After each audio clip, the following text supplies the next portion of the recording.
bisa kakak nggak aman iya dah.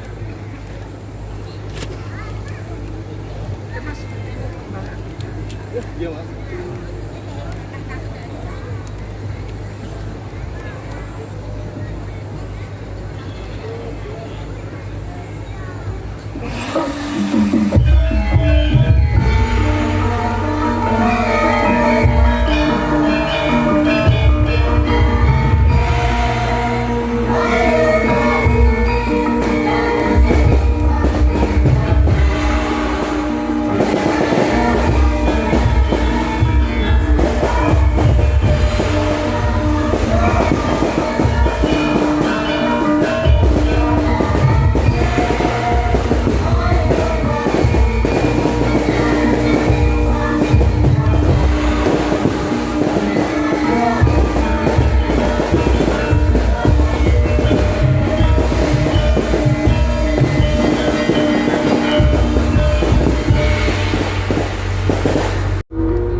sageta mel-mel.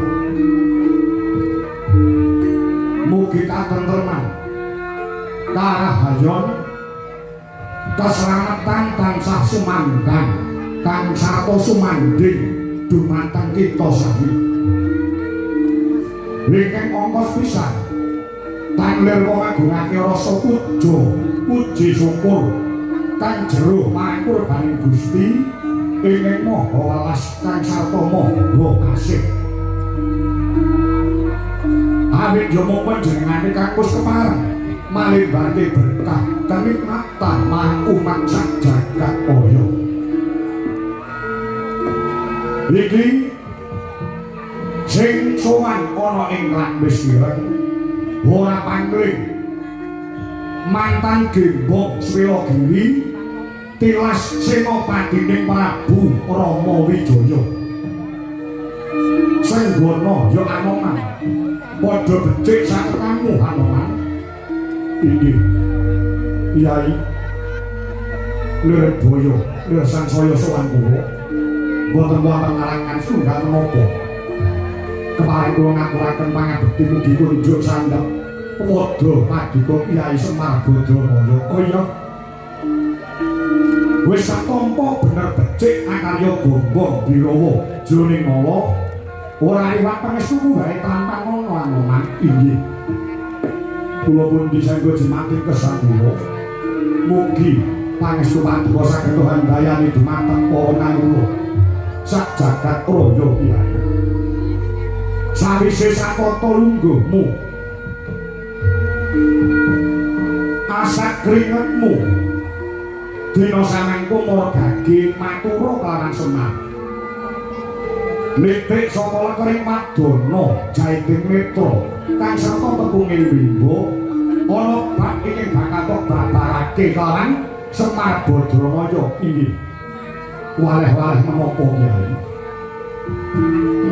mboten wonten ingkang kula suwuni keterangan kejawi namung paduka Kyai Semar ingkang minangka dados danyang kang sarta sesepuhe wong sak Jawa.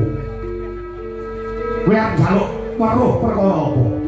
Kyai rehne kula menika nadyan wujud wanara sampun pinercaya dados brahmana utawi dados pendhita. Monggo brahmana menika ndarbene wajib memayu ayuning bawana sageta jagat menika ayom-ayom tentrem. Monggo Kyai kalenggan samangke mbok menawi Kyai Nayantaka mangertos kang sarta sepuluh jagat menika nembe kelangan katentreman karahayon. Beda penemu dadi padu, beda gagasan dados pasulayan. Kepara wonten sak meneh kalih negari ingkang samya peperangan ingkang dadosaken srana goleh rungeh tumraping para kawula sak jagat raya. Dados boten-boten ingkang kula suwun katerangan kejawi namung paduka Kyai Semar Badramaya. Jagat menika nembe kelangan katentreman lan karahayon. Menika dipun sebabaken saking menapa?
Donya nembe kelangan katentreman lan karahayon.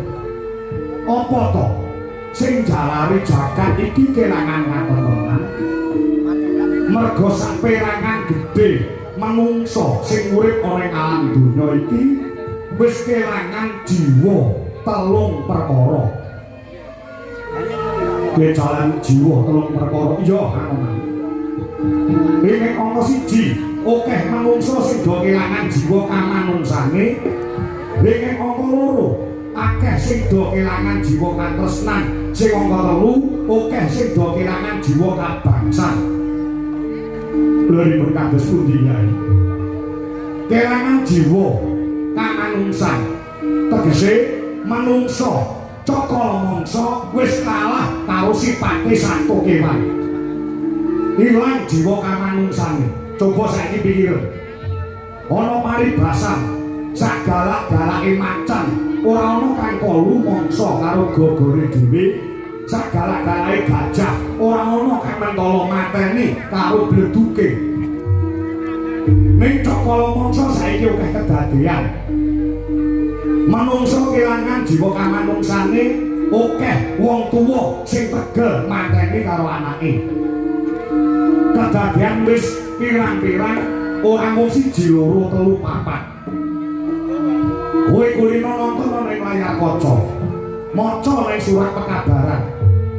Ana wong wedok sing jek perawan hubungan katresnan karo wong lanang sing wis duwe bojo. Wakasane wong wedok mau meteng.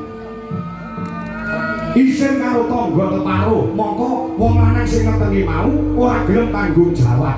Lah, tibane mangsa kala nglairke jabang bayi. Wakasane cah wedok mau isin, cah wedok mau wirang. Bayi sing ora ngerti dosa, sakwise dilairke dhewe terus ditekek, dipateni, diguwak ning kali, mula akeh batang-batang bayi sing ditemokne ning pinggir kali. Kuwi sunyata, kuwi kenyataan ana. Ngaten iya iya. Akeh anak sing wani karo bapake. Mara tuwa mateni karo mantune. Anake gugat karo mboke dhewe. Ngono iki kedadean ana. Iki sing diarani manungsa kelangan jiwa kamanungsane. Mongko Gusti ingkang karya jagat anggone nitahke urip tumrape manungsa kuwi tatarane makhluk hidup sing paling dhuwur dhewe. Tataran makhluk hidup ingkang paling andhap piyambak. Wit-witan kuwi tatarane makhluk hidup sing paling ngesor dhewe sebab wit kuwi bisane ya mung urip.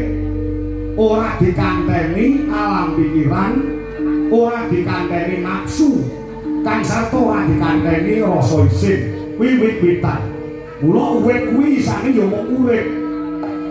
Urip ning desa ya meneng ae, urip ning tengah kutha ya meneng ae, urip ning tengah ngalas ya ora protes karo sing gawe jagat. Mergo sipate wit kuwi isane ya mung urip. Ngaten iki yo. Nah, tataran sing sak dhuwure kuwi kewan.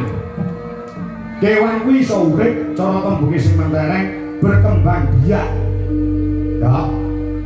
Ning wis dikandani nafsu, ning urung dikandani akal pikiran lan rasa isin. Mula kewan kuwi wit biyen nganti sakyaene isane ya mung urip karo nafsu mangan lan nafsu sanggama. Ning ora duweni rasa isin. Mula wit biyen nganti saiki ora enek kok macan ngatokan jarang nganggo jas ora enek. Ketek nganggo biskat ora enek. Ngaten iki yo. Mergo kewan iki isane yo mung urip lan dikandani nafsu mangan lan sanggama. Ning aja nyepelekne kewan ana. Ki kok saya kedawa-dawa iki.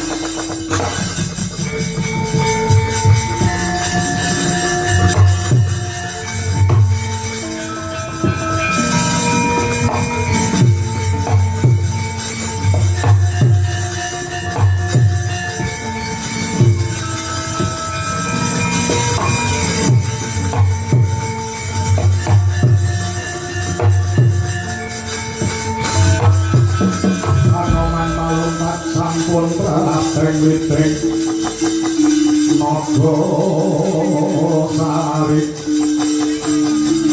molan mangandha panodya puro aking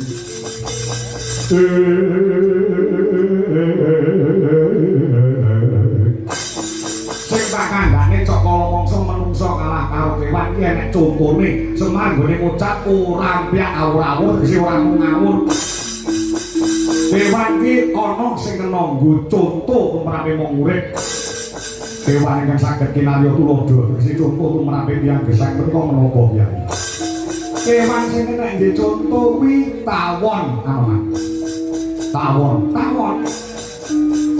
ki kena nggo conto manungsa sebab apa tawon ki ngasilke madu kuwi kanggo bebrayan uripe makhluk liyane klebu manungsa pengen jamu pengen sehat awake nganggo madu sing dihasilke karo tawon kok tau njaluk dhuwit manungsa mergo wis ngasilke madu ning ora tau ngaten Kyai. Dadi becik-becike makhluk kuwi nek iso piguna tumrap makhluk liyane, tumrape wong sing becik iso piguna tumrap wong akeh utawa bebrayan agung. Tawon iki nek dicontoh iso ngasilke madu. Tur apike tawon Kanoman. Kuwi ora gelem ngentuk nek ora kepepet kuwi tawon. Kok menungsa wani nggodhong karo tawon, dientuk iso abuh menanan. Tawon ki ora digodho, nek ora dijarak ora gelem ngentuk. Tur apike tawon kuwi sajeke urip, kuwi ngentuk ya mung pisan tok. Bar kuwi wis ora gelem ngentuk neh. Beda karo wong, beda karo menungsa. Saiki ngentuk krasa penak, sesuk ngentuk neh. Sesuk krasa penak ngentuk, somben ngentuk neh. Ngentuk bojone romarem, sakala masa ngentuk bojone tanggane. Kaya ngono kuwi sing ngono. Dadi cak omongso menungso ki kalah karo kewan. Kesaken daulah. Sing angka loro. Kelangan jiwa. Katresnan dudu tresnane wong lanang karo wong wedok. Ning tresnane padha-padha menungso, padha-padha makhluk ing pangeran sing diarani menungso.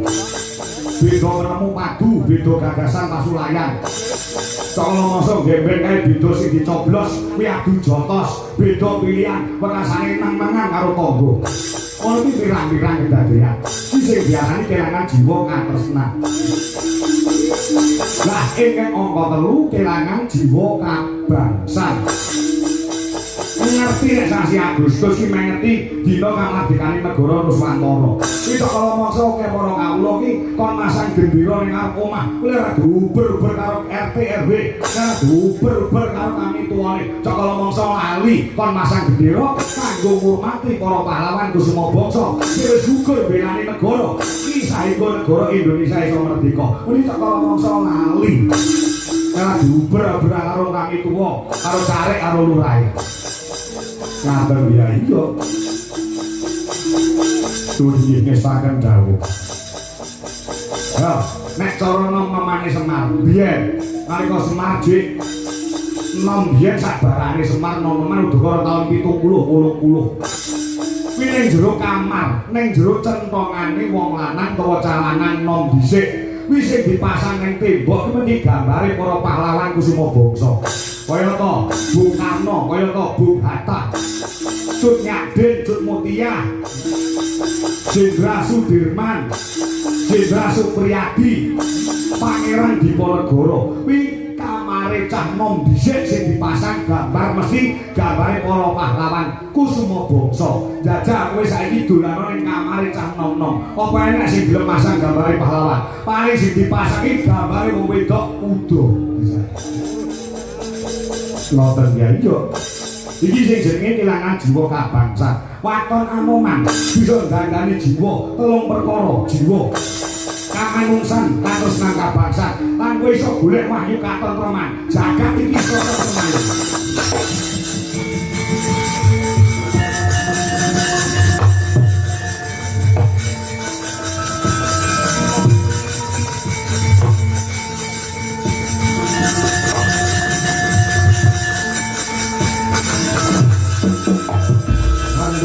Kayo gekonori sang Rama daya ati so kung kang romo manilita pati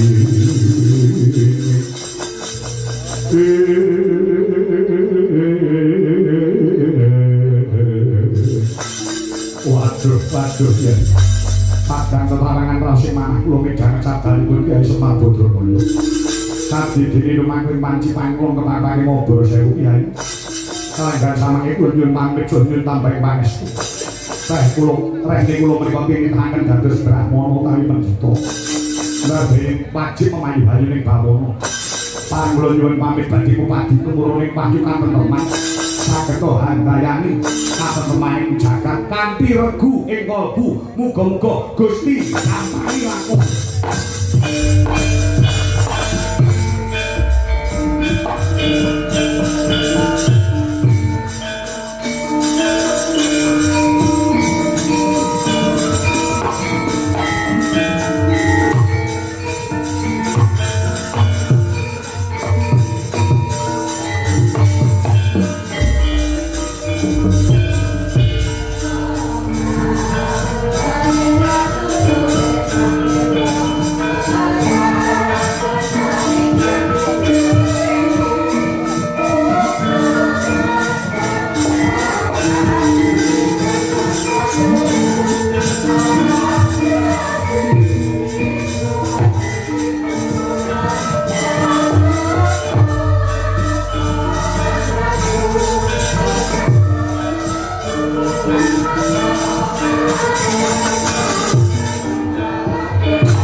juga nutupi babahan wasa. Hei sang Begawan Hanoman, hei sang Senggon. mapan wonten pucuking Gunung Mangleawan. Mandeng pucuking grana anut marang geyonganing kayun.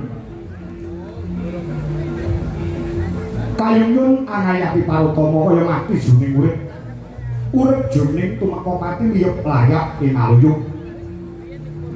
Pindha pecating superna. Sumusuping raksa jati-jatine nggih sang kapiwara.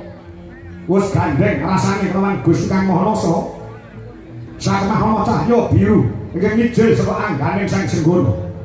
Pranyata alusira sukmanira Sang Hanoman ingkang mijil saking angga sumusuping Bima Himantaka.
Gunung Temah Temawung Sorot dan Bayung Sumamburat Lerbang Socane nganggo rapuh Naratas wangat yang aku tinapi siraping projo ngamato marmo datang lokal kawis wingal gilar punang sirap labet mantulaken sorote juang pratangga pati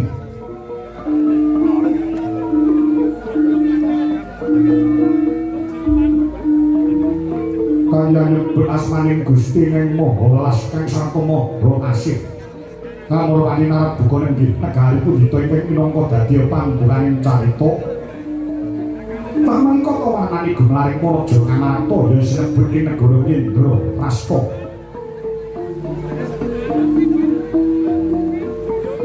negara kang panjang marang punjung pasir ukir gemah Ripah Woh Jinawi Karta Tata Turajo panjang sejawit do pocamani kunjung luhur kami bawani pasir kamudra ukir gunung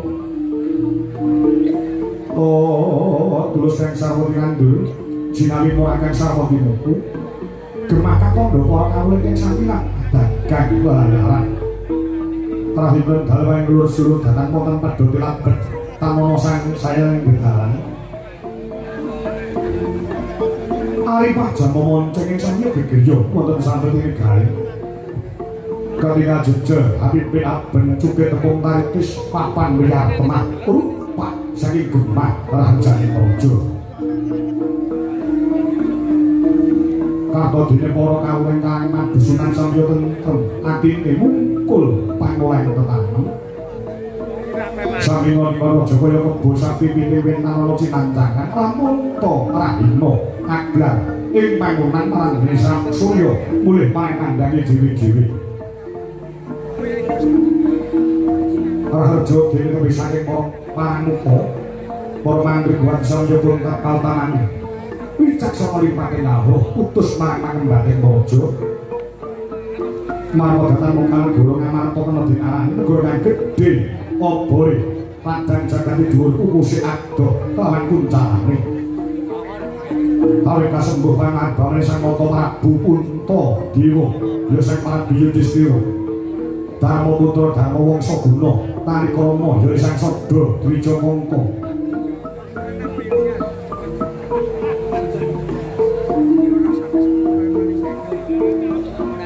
Nalika semana pepak saguring para kadang Pandhawa ing sandyangan nggih Radyan Werkudara Jodipati Arjuna Madukara dalasan ingkang mungguing kontak Satya Kembar mangkula sedhiwa ing ngumpulaken pasibane para wadyabala Ngamarta pegamber lapar kongsi doyong pancak suci alun-alun dereng antos kawijaya pangandhane Sang Nata Punta Dewa Kasaro Prantaniya Sang Remban Begawan Druna dalasan mati hale sing muni kadoh ngawi cerak saya den arak-araken sigra pinarakaken enggak Nanggih sandah Hyang Durna lan Pira mati sing muni kidung pendhek minangka pralamita kamuta Sang Nata harsa medhar sadha.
lan sembah ngiring hulun kapurpo risan loro pengelan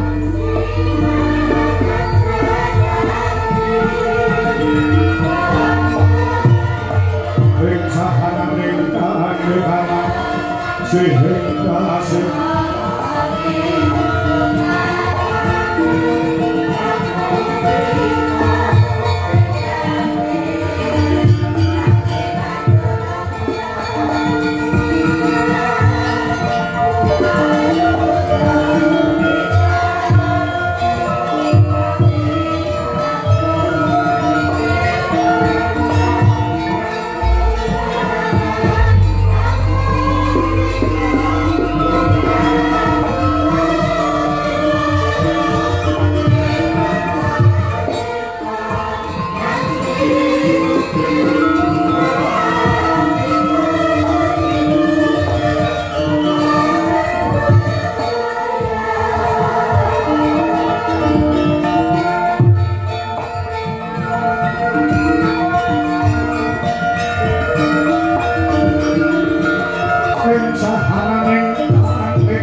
sing malah buka sangku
Gua mantot kahengan sesmo sokoto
dedek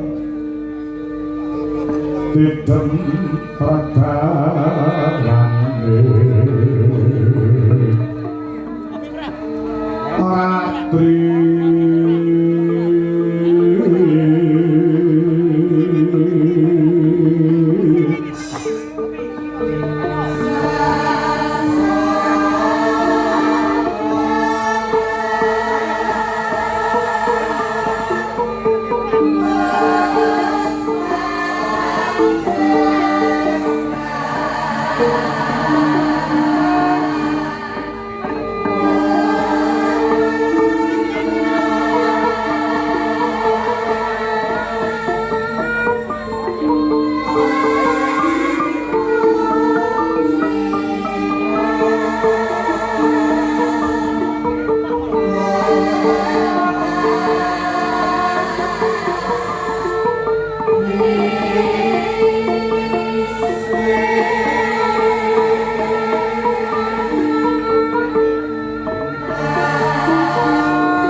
Dhewe kayu ngono wong sak negara nganata kayu Werkudara marakaken para dawuh moko Yaya Arjuna wonten timbangé ngadhawuh kembar ana dawuh kalungguhan samangkipun kakang ing Ngamarta Prabu Kuntadewa nyuwun mangapura Nabi Salaman pangandikan kanthi pertitih karajening sira kadang-kadang Pandhawa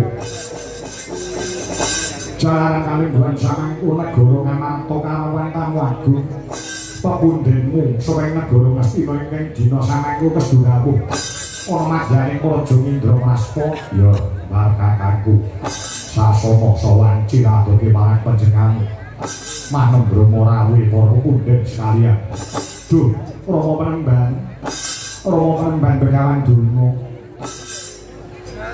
Padyat kagora kasang manah kula dhewe dinten samangke paduka Kanjeng Rama Penemban Begawan Durna rawuh wonten ing pinggir negari Ngamarta sami wilujeng rawuh jengandika Bapa Penemban Begawan Kumbayana mangan berganti bodene maju yo hola niki anak Prabu Puntadewa nek salah pratane mriki Bapak Sukarimo bidal saking griya kilek dumugi wonten negari Ngamarta kasagirannya kami lujukan ke bagas warasan boten ngandung sakara-kara boten ngandung sambikala selamat lahir batin anggenipun pun Bapak Sukarimo ngadiantara wonten negari Ngamarta mriki sakaramo paduka Rama Penemban Begawan Durna keparing kula ngaturaken pangabekti mugi kunjuk keparing kula ngaturaken pangabekti mugi kunjuk sandhap wedha paduka Rama Penemban Begawan Durna iya sampeyan kula kamiyan dasar bingah harasi manah kula rega jroning kala berlangkong mangsunipun ing Bapak Sukarimo Kunjoko ngasani penanggenan Prabu Kuntadewa inggih Rama Penemban sambut kula tampian dasar bingah sing manah kula monggo kula